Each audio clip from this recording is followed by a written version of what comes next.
बिस्मिल्लाहिर्रहमानिर्रहीम अस्सलाम वालेकुम। अल्लाह पाक की रहमत करम फजल और शुक्र के साथ आज की रेसिपी करते हैं जी शुरू। आज की इस वीडियो में हम बनाने जा रहे हैं चिकन मकरोनी की रेसिपी।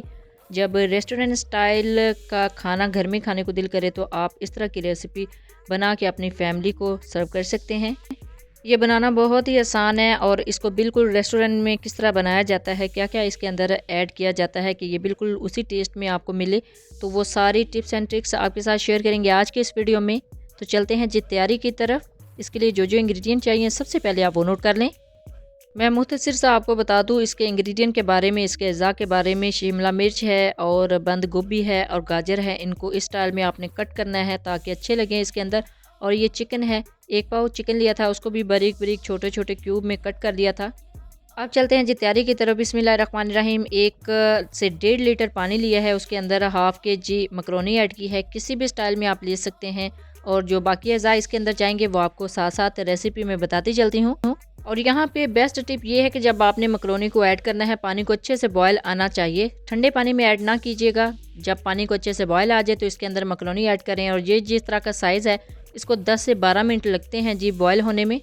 बॉइलिंग का सिस्टम भी डिपेंड करता है जिसके साइज़ पे। अगर छोटा साइज़ हो तो तकरीबन 8 से 10 मिनट लगेंगे। इसको 10 से 12 मिनट लगे हैं तो अच्छे से बॉयल हो चुके हैं। अब इसको करते हैं जी स्टेन और 1 मरतबा पानी ऊपर बहा लें। अब चलते हैं जी नेक्स्ट स्टेप पे। एक कढ़ाई ली है, उसके अंदर 4 से 5 table spoon cooking oil add किया है। उसके अंदर ऐड करेंगे जी चिकन। बिस्मिल्लाहिर्रहमानिर्रहीम।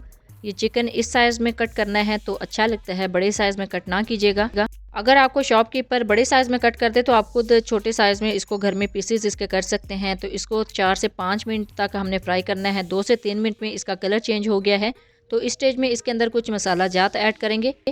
1 टीस्पून इसके अंदर जाएगा जी नमक और 1 टीस्पून इसके अंदर जाएगा जी काली मिर्च का पाउडर और हाफ़ टीस्पून इसके अंदर जाएगा जी सुरख मिर्च पाउडर। सुरख मिर्च का पाउडर ऐड नहीं किया, इसके अंदर कुटी हुई लाल मिर्च ऐड की है और इससे इसका टेस्ट बहुत अच्छा हो जाता है। 2 से 3 मिनट हो गए। अब इसके अंदर ऐड करेंगे जी सिरका। बिस्मिल्लाहिर्रहमानिर्रहीम। 2 से 3 टेबल स्पून सिरका ऐड किया है। 2 से 3 टेबल स्पून सोया सॉस इसके अंदर जाएगा और 2 से 3 टेबल स्पून ही चिली सॉस इसके अंदर जाएगा जी। अब चिली सॉस यहाँ पर मुझसे कैप्चर नहीं हुआ था तो मैंने इसके अंदर ऐड किया था चिली सॉस। अब 2 से 3 मिनट अच्छे से इनको कुक करना है ताकि चिकन अच्छे से गल जाए। और अल्हम्दुलिल्लाह चिकन अच्छे से गल चुका है। अब इसके अंदर वेजिटेबल ऐड करेंगे। बिस्मिल्लाहिर्रहमानिर्रहीम। यहाँ पे सबसे पहले गाजरें जाएंगी। 3 से 4 मिनट तक इनको अच्छे से फ्राई करना है ताकि गाजरें थोड़ी सख्त होती हैं तो अच्छे से सॉफ्ट हो जाएं। 3 से 4 मिनट अच्छे से इनको भूनेंगे, गाजरें थोड़ी सी सॉफ्ट हो जाएं तो फिर इसके बाद दूसरी वेजिटेबल से इसके अंदर ऐड करेंगे जी। अल्हम्दुलिल्लाह गाजरें भी अच्छे से फ्राई हो रही हैं।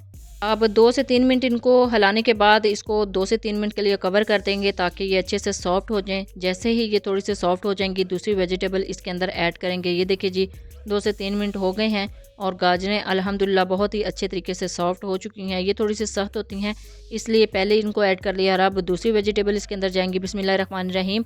अब कैप्सिकम, शिमला मिर्च और बंद गोभी इसके अंदर ऐड करेंगे और इनको भी 4 से 5 मिनट अच्छे से कुक करना है ताकि शिमला मिर्च का थोड़ा सा क्रंच रहे लेकिन अच्छे से थोड़ी सी गल जाए। कच्ची शिमला मिर्च इस तरह की जो डिशेस हैं उनमें अच्छी नहीं लगती।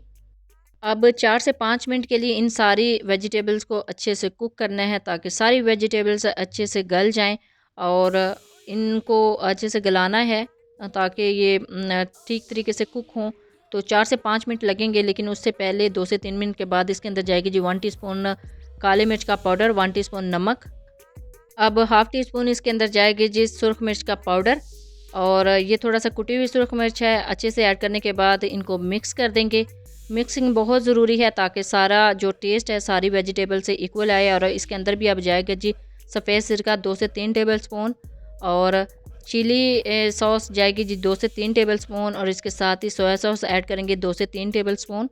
पहले चिकन में ये मसाला जात ऐड किए थे, अब वेजिटेबल में ये मसाला जात ऐड करने हैं ताकि सारे जो चाइनीज़ फ्लेवर है वो इस सारी वेजिटेबल्स सारी चिकन के अंदर से आए। अच्छे से मिक्स करने हैं। मसाला जात कंप्लीट हो गए हैं। अब यहाँ पे वेट करेंगे इन सारी वेजिटेबल्स के थोड़े से गलने का। अल्हम्दुलिल्लाह टेंडर हो चुकी हैं अच्छे से। अब इसके अंदर ऐड करेंगे जी मकरोनी। बिस्मिल्लाहिर्रहमानिर्रहीम। ये देखिए जी बॉईल करने के बाद इनके ऊपर पानी बहा दिया था तो ये बिल्कुल अच्छे तरीके से अलग अलग हो गई हैं। अगर इसके ऊपर पानी ना बहाते तो ये बिल्कुल जुड़ी होनी थी, फिर अलग करना बहुत ही मुश्किल हो जाता है। तो इस तरह की निकरी निकरी सी खिली खिली सी हमारी जो मकरोनी है वो भी रेडी हो चुकी है। इसके अंदर मिक्स करते हैं अच्छे से और अब अल्हम्दुलिल्लाह सारा जो मेथड है वो कंप्लीट हो चुका है। यहाँ पे अच्छे से इसको मिक्स करना है, 2 से 3 मिनट इसको मज़ीद हमने देने हैं और अच्छे से मिक्सिंग करने के बाद जो फाइनल इंग्रेडिएंट है वो इसके अंदर जाएगा, वो है जी केचप का। लेकिन उससे पहले ये सारा जो टेस्ट है ना वो इस मकरोनी से आना चाहिए, तो अच्छे से इसकी मिक्सिंग करनी है ताकि टोटली जो मसाला जात हैं, जो इंग्रेडिएंट्स हैं वो मिक्स हो जाए इस मकरोनी के साथ, तो सारी मकरोनी से अच्छे से जो टेस्ट है वो आए। तो इसके अंदर लास्ट पे हम ऐड करेंगे केचप। अब चलते हैं जी फाइनल इंग्रेडिएंट की तरफ। इसके ऊपर ऐड करते हैं फाइनल इंग्रेडिएंट, तो वो है जी केचप। बिस्मिल्लाहिर्रहमानिर्रहीम। मैं यहाँ पे ऐड कर रही हूँ चिली गार्लिक केचप। आप चाहें तो टमाटो केचप भी ऐड कर सकते हैं या फिर अपने फ्लेवर के मुताबिक जो केचप आपको पसंद है वो ऐड कर सकते हैं। अपने टेस्ट के मुताबिक कम या ज़्यादा कर सकते हैं। मेरे पास हाफ़ केजी का पैकेट था तो मैंने टोटली इसके अंदर ऐड कर दिया है और अब इसको करेंगे जी अच्छे से मिक्स। अब 1 से 2 मिनट इसकी मिक्सिंग में लगेंगे। अब इसको मज़ीद आपने कुक नहीं करना। अल्हम्दुलिल्लाह ये ऑलमोस्ट डन हो चुका है। अब इसको करते हैं जी सर्व। बिस्मिल्लाहिर्रहमानिर्रहीम। बहुत ही ज़बरदस्त हमारी रेसिपी कंप्लीट हो चुकी है। अगर आप घर से बाहर नहीं जा सकते तो घर में ही इस तरह की रेस्टोरेंट स्टाइल रेसिपी को रेडी कर सकते हैं। अपना और अपने फैमिली में इसको सर्व कर सकते हैं, किसी इवेंट पे बना सकते हैं। तो अल्हम्दुलिल्लाह हमारी जो रेसिपी है अल्हम्दुलिल्लाह ऑलमोस्ट डन हो चुकी है। इसको कर लिया हमने डिश आउट। ये देखिए कितनी ज़बरदस्त बनी है। इसी तरीके से आप भी इसको घर में इजीली बना सकते हैं। बनाना बहुत ही आसान है। ज़रूरी नहीं है कि आप तकल्लुफ़ करें, बाहर जाएं। आप बहुत ही ज़बरदस्त तरीके से रेस्टोरेंट स्टाइल की जो इस तरह की रेसिपीज़ हैं घर में बहुत ही आसानी के साथ बना सकते हैं। ऑलमोस्ट इनकी रेसिपी मिलती जुलती होती है, बस एक रेसिपी आपको आ जाए तो आप इजीली इस तरह की रेसिपीज़ हर किस्म के घर में भी बना सकते हैं। जब भी बनाएं अपना फीडबैक ज़रूर दीजिएगा। दुआओं में ज़रूर याद रखिएगा। अल्लाह हाफ़िज़। Thanks for watching.